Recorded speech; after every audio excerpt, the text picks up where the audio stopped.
Hello friends, welcome back to my channel. ఎలా ఉన్నారు మీరంతా? నేనైతే బాగున్నాను. ఎవరైనా ఫస్ట్ టైం నా ఛానల్ చూస్తున్నారో, నా పేరు వినత అండి. ప్లీజ్ సబ్స్క్రైబ్ చేసుకోండి. సబ్స్క్రైబ్ చేసిన వెంటనే పక్కన ఒక బెల్ ఐకాన్ ఉంటుంది, అది ప్రెస్ చేస్తే నేను ఎప్పుడైనా కొత్త వీడియో చేస్తానో మీకు నోటిఫికేషన్ ఉంటుంది. ఈరోజు ఏంటంటే నేను పర్ఫెక్ట్గా ఇడ్లీ బ్యాటర్ ఎలా ప్రిపేర్ చేయాలో చూపిస్తాను. తర్వాత దీనికి కాంబినేషన్గా నా స్టైల్ సాంబార్ ఎలా ప్రిపేర్ చేస్తానో మీకు ఇప్పుడు చూపిస్తానండి. ఫస్ట్ ఇడ్లీ బ్యాటర్ చూద్దాం. ఇడ్లీ బ్యాటర్కి ఏంటంటే నేను రవ్వతో చేస్తున్నాను. ఒక రవ్వ పప్పు నేను 1 కప్, ఇప్పుడు ఆ కప్పు చూసాను కదా, ఇప్పుడు గుండు పప్పు తీసుకుంటున్నాను. నేను 1 కప్పు మినప గుండ్లు తీసుకుంటున్నాను. ఇప్పుడు ఇడ్లీ బ్యాటర్కి మనము ప్రిపేర్ చేసేటప్పుడు రవ్వను కూడా పప్పు ఎప్పుడు నానబెట్టామో రవ్వను కూడా అలా ఆ టైంలోనే నానబెట్టాలండి. కొందరు ఏంటంటే డైరెక్ట్ కలుపుకుంటారు. తర్వాత నేను రవ్వ ఏంటంటే నేను 2.5 కప్స్ తీసుకుంటున్నాను.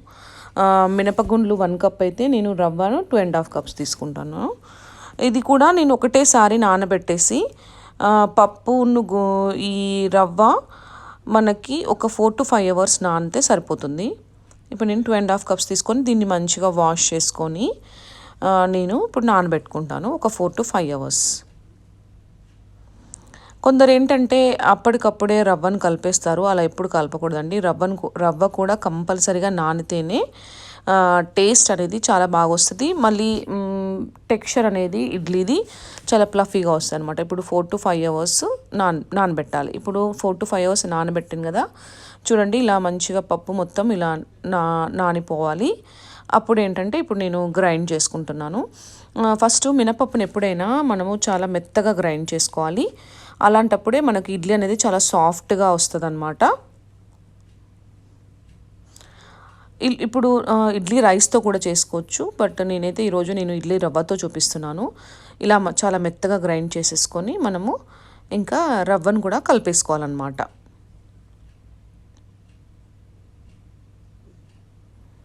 చూడండి ఇలా నేను మొత్తము పప్పు గ్రైండ్ చేసుకున్నాను. ఇప్పుడు ఏంటంటే రవ్వను మంచిగా వాష్ చేసుకున్నాను.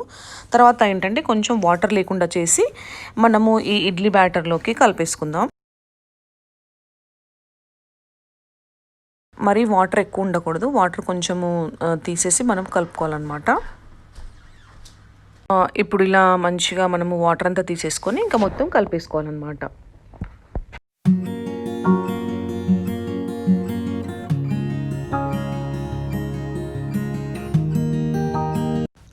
చూడండి ఇప్పుడు ఇలా మొత్తం రవ్వ వేసేసుకున్నాం కదా, వేసేసుకొని ఇంకా ఇప్పుడు మనం మంచిగా దాన్ని కలుపుకొని పక్కన పెట్టేసుకోవాలి. అంటే ఓవర్ నైట్ మొత్తం పెట్టేస్తే మనకి అది మంచిగా ఫర్మెంట్ అవుతుంది అనమాట. ఇలా చూడండి గట్టిగా ఉండకూడదు, కొంచెం వాటర్గానే ఉండి ఇలా మంచిగా మనము రుబ్బుకున్న పప్పులో ఈ రవ్వని బాగా మిక్స్ చేసుకోవాలి. ఇలా హ్యాండ్తో మిక్స్ చేస్తేనే మంచిగా మిక్స్ అవుతుందండి, స్పూన్ కన్నా.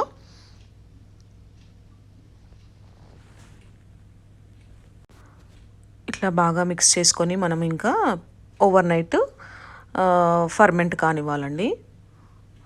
ఇక్కడ ఏంటంటే మాకు కొంచెం కూల్గా ఉంటుంది కాబట్టి అవెన్లో పెట్టేసి ఒక 30 seconds అలా పెట్టేసి మనము ఓవర్ నైట్ సోక్ చేస్తే చూడండి మంచిగా మనకి ఫర్మెంట్ అవుతుంది అనమాట. ఇప్పుడు చూడండి ఇంకా ఇడ్లీ పిండి ఎంత బాగా ఫర్మెంట్ అయిందో. ఇప్పుడు మీకు ఇడ్లీ కూడా నేను వేసి చూపిస్తాను ఎంత బాగా మంచిగా సాఫ్ట్గా వచ్చాయో. ఇప్పుడు ఏంటంటే ఇలా ఆయిల్ వేసేసుకొని మనము ఇడ్లీ పాత్రలో మొత్తం బ్యాటర్ని వేసేసుకుందాం. చూడండి చాలా బాగా ఫర్మెంట్ అయిందండి. మనం ఏంటంటే ఇక్కడ మాకు కొంచెం కూల్గా ఉంటుంది కాబట్టి కొంచెం అవెన్లో పెట్టేసుకొని ఒక 30 seconds అలా పెట్టేసి మనం ఇంకా ఇలా ఫర్మెంట్ చేసేసుకుంటే ఓవర్ నైట్ చాలా బాగా మంచిగా ఫర్మెంట్ అవుతుంది అనమాట. మీరు ఇప్పుడు చూడండి ఎంత బాగా వచ్చాయనేది ఇడ్లీ అనేది. ఇడ్లీ ట్రేస్ అని పెట్టేసుకొని 10 to 15 minutes మనము కుక్ చేసుకోవాలి. ఇప్పుడు చూడండి ఎంత బాగా మంచిగా సాఫ్ట్గా ఉన్నాయో. ఇప్పుడు మీకు చూపిస్తాను నేను ఇడ్లీ అనేది పర్ఫెక్ట్గా మంచిగా వచ్చాయన్నమాట. సాఫ్ట్గా బ్యాటర్ని అలాంటి కన్సిస్టెన్సీలో మీరు కలుపుకొని చూడండి, మీకే డిఫరెన్స్ తెలిసిపోతుంది. మనకి 1 cup పప్పుకి 2.5 రవ్వ వేయొచ్చండి, చాలా బాగుంటుంది కూడా. మనకేమి రవ్వలాగా ఉండదు అనమాట. ఇది నేను మరొకసారి మీకు ఇడ్లీ రైస్తో బ్యాటర్ ఎలా ప్రిపేర్ చేయాలో అది కూడా చూపిస్తాను. ప్రస్తుతానికైతే ఇది చూసేయండి మీరు. ఇప్పుడు నేను ఇంకా ఇడ్లీని మంచిగా పల్లి చట్నీ అండ్ నేను నెక్స్ట్ మీకు సాంబార్ కూడా చూపిస్తున్నాను కదా, ఆ రెండిటితో కలిపి మేము డిన్నర్ చేసేసామండి. ఇప్పుడు చూపిస్తా చూడండి ఎంత సాఫ్ట్గా ఎంత ప్లఫీగా వచ్చాయో ఇడ్లీ అనేది. ఇలాంటి కన్సిస్టెంట్లో చేసుకుంటే చాలా బాగుంటుంది. ఇప్పుడు ఏంటంటే దీనికి కాంబినేషన్గా నేను సాంబార్ ప్రిపేర్ చేస్తున్నాను చూడండి. ఒక పెద్ద బౌల్ తీసుకొని దాన్ని స్టవ్ మీద పెట్టి ఆయిల్ వేస్తున్నాను. నేను ముందే పప్పు మంచిగా ఉడకబెట్టి పెట్టేసుకున్నాను. ఒక కప్పు పప్పు తీసుకొని మంచిగా బాయిల్ చేసేసి పెట్టేసుకున్నాను. ఇప్పుడు ఇలా బౌల్లో ఆయిల్ వేసేసుకున్నాం కదా, అది హీట్ అయ్యాక నేను 1 స్పూన్ జీరా వేసుకుంటున్నాను, 1/2 స్పూన్ ఏమో ఆవాలు వేసుకుంటున్నాను. ఇక్కడ చిన్న ఆవాలు ఉంటాయి అన్నమాట, అవి వేసుకుంటున్నాను. తర్వాత ఒక 2 వెల్లుల్లి రెబ్బలని కట్ చేసి ఇందులో వేసేసుకుంటున్నాను నేను. తర్వాత దీంట్లో ఎండుమిర్చి ఒక 2, తర్వాత కరివేపాకు వేసుకుంటున్నాను.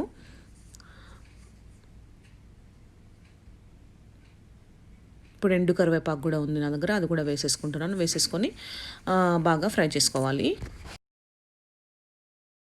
ఇప్పుడు ఇంకా ఇలా బాగా ఫ్రై అవుతున్నాయి కదా అన్నీ.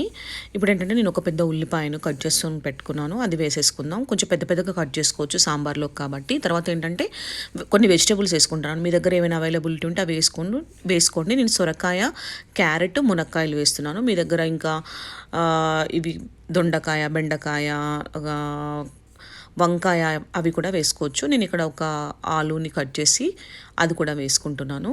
ఎందుకంటే వెజిటేబుల్స్ ఎక్కువ ఉంటే మంచిది కదా, అందుకని వేసుకుంటున్నాను.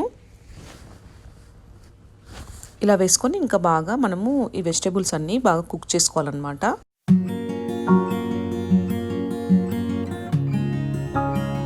ఇప్పుడు ఏంటంటే దాంట్లో కొంచెము 1/2 టీ స్పూన్ పసుపు వేసుకున్నాను. తర్వాత ఏంటంటే ఇంకా ఒక టమాటోని కూడా కట్ చేసుకొని నేను వేసుకున్నాను అనమాట ఇందులో. టమాటో కూడా వేసేసుకొని ఇప్పుడు ఇంకా మంచిగా ఈ వెజిటేబుల్స్ అన్నీ బాగా కలుపుకొని మంచిగా కుక్ చేసుకోవాలి. ఇప్పుడు దీంట్లో మనకి కొంచెం సాల్ట్ వేసేసుకుంటే ఏంటంటే వెజిటేబుల్స్ అన్నీ బాగా కుక్ అయితే, అందుకని నేను ఇందులో ఇప్పుడు సాంబార్కి మొత్తం సరిపడా సాల్ట్ వేసేస్తున్నాను. తర్వాత కావాలంటే తక్కువ ఉంటే మళ్ళీ కొంచెం వేసుకోవచ్చు. వేసేసుకొని ఇంకా బాగా కలుపుకొని మనము లిడ్ పెట్టేసుకొని ఈ వెజిటబుల్స్ అన్నిటిని కుక్ చేసుకోవచ్చు. చూడండి ఇప్పుడు ఆల్మోస్ట్ బాగా కుక్ అవుతుంది కదా. తర్వాత కొంచెం ఇంగువ కూడా వేసేసేయాలి ఇందులోనే. వేసేసి ఇంకా లిడ్ క్లోజ్ చేసి బాగా కుక్ చేసుకోవాలి వెజిటేబుల్స్ అన్నీ మనకు ఒక 60% 70% కుక్ అయ్యేంత వరకు మనం కుక్ చేసుకోవాలి. తర్వాత ఇందులో ఇప్పుడు చూడండి ఆల్మోస్ట్ ఒక 60% వరకు కుక్ అయ్యాయి.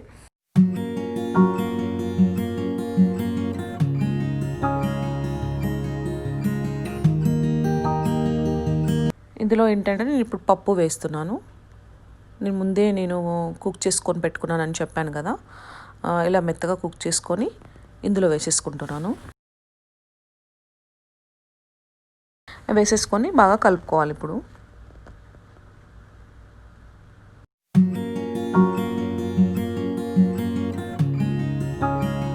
ఇంకా పప్పుతో పాటు వెజిటబుల్ కూడా ఉడికిపోయాయి కదా. ఇప్పుడు నేను ఒక 2 స్పూన్స్ కారం వేసేస్తున్నాను. కారం అనేది మీరు తినేదాన్ని బట్టి వేసేసుకోండి. ఇది కారం కూడా వేసేసుకొని ఇప్పుడు బాగా మంచిగా కలుపుకొని మళ్ళీ కుక్ చేసుకోవాలన్నమాట. అన్ని వెజిటబుల్స్ అన్నీ వేసరికి ఎంత కలర్ఫుల్గా కనిపిస్తుంది కదా, చాలా మంచి ప్రోటీన్ రిచ్ అండి. ఇంకా పప్పుతో పాటు మనం వెజిటేబుల్స్ కూడా వేస్తున్నాం కాబట్టి చాలా హెల్తీగా ఉంటుంది అనమాట. ఇప్పుడు ఇంకా అది కూడా వేసేసి మళ్ళీ కొంచెం కుక్ చేసుకుందాం. లిడ్ పెట్టేసుకొని మళ్ళీ కుక్ చేసుకుందాం. ఇప్పుడు ఏంటంటే దీంట్లో నేను ఒక టమాటో వేసాను, అలాగే కొంచెం చింతపండు కూడా నానబెట్టుకొని ఇలా మనం జ్యూస్ తీసేసి ఇప్పుడు ఇందులో వేసేసుకుందాం. ఇంకా వెజిటేబుల్స్ 60 to 70% కుక్ అయిపోయాయి. ఇప్పుడు నేనేంటంటే టామరిన్ జ్యూస్ అనేది ఇందులో వేసేసుకుంటున్నాను. చూడండి ఇలా మంచిగా వేసేసుకోవాలి. ఇంకా ఇప్పుడు దీంట్లో సరిపడినంత వాటర్ కూడా వేసేసుకొని ఇప్పుడు మనం ఇంకా మంచిగా దీన్ని బాగా మరగనివ్వాలన్నమాట. ఇప్పుడు ఈ సాంబార్లోకి మనము కొంచెం జీలకర్ర మెంతుల పొడి తర్వాత నేను సాంబార్ మసాలా పౌడర్ అంటే ఎంటీఆర్ సాంబార్ మసాలా పౌడర్ వేస్తానన్నమాట. ఇది చాలా బాగా టేస్ట్ ఇస్తుందండి, నాకైతే చాలా బాగా నచ్చుతుంది. నేను జీలకర్ర మెంతుల పొడి ఏంటో ఒక 1/2 టీ స్పూన్ వేసాను, ఆ క్లిప్ మిస్ అయింది. తర్వాత ఇలా సాంబార్ మసాలా వేసేసి ఎంటీఆర్ వాళ్ళది ఇంకా బాగా నేను సాంబార్ని బాయిల్ చేసుకుంటాననమాట. తర్వాత ఏంటంటే కొంచెము పులుపుని బ్యాలెన్స్ చేయడానికి మీరు కొంచెము బెల్లం వేసేసుకుంటే చాలా బాగుంటుంది. ఆ క్లిప్ కూడా మిస్ అయింది. బెల్లం కూడా వేసేసుకొని బాగా కలుపుకొని ఇంకా మీరు చాలా వెజిటేబుల్స్ అన్నీ 100% కుక్ అయ్యేంత వరకు బాగా మరిగించుకోవాలన్నమాట. మీడియం ఫ్లేమ్లో పెట్టుకొని బాగా మరిగించుకుంటే ఇంకా మనకి చాలా అంటే మనము దీంట్లో బెల్లం కూడా వేసాం కాబట్టి పులుపు చాలా బ్యాలెన్స్ అయిపోతుంది. దీంట్లో ఏంటంటే మనం ఇంకా కొత్తిమీరను కూడా యాడ్ చేసేసుకొని చాలా మంచిగా మరిగించుకుంటే మనకి ఎమ్మి టేస్టీ అయిన నా స్టైల్ సాంబార్ రెడీ అయిపోతుంది. మీకు కనుక నచ్చితే ఇలా ట్రై చేయండి. మీకు కనుక ఈ వీడియో నచ్చితే please like, share and subscribe to my channel. ఇప్పుడు ఈ సాంబార్ కూడా అయ్యాక మేము ఇడ్లీ, పల్లి చట్నీ సాంబార్తో మా డిన్నర్ కానిచ్చేసాం అనమాట. ఓకేనా? మరి ఒక మంచి వీడియోతో మళ్ళీ కలుస్తాను.